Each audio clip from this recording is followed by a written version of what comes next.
Okay, if I was going to launch a Shopify brand in 2026, this is exactly the game plan that I would use for my email marketing. The first thing is I would set up 5 essential automations, which would be welcome series, checkout abandon, add to cart abandonment, post purchase, and then win back. Now, I always tell people that are kind of at the beginning stage of their brand, start with the automations, because once you get those set up, they're going to scale with your brand. As you start spending more money on Facebook ads, influencers, things like that, which is, let's be honest, that's where you should be spending your money at this stage. You need to be getting new customers.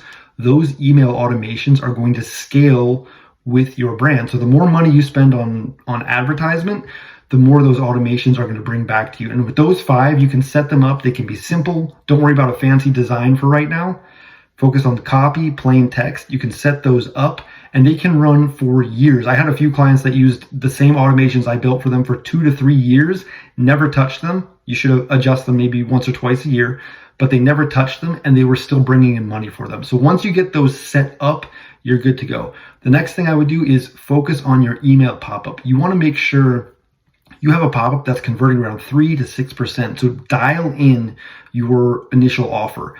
It could be a discount, which I think is good because you just want people at this point to start to use your products. You want to get them to make that first purchase as quick as possible, and then you can go from there. Next, you got to start thinking about email campaigns. So depending on your list size, I would say at least bare minimum, you need to be sending 1 email campaign a week. And you could just be doing it as like building in public, talking about the stories behind your brand. You really want to be focusing on connecting with people that join your email list. So the best way to do that is with stories and entertaining emails. Again, plain text. Don't worry about big fancy designs or spending a lot of money on that right now.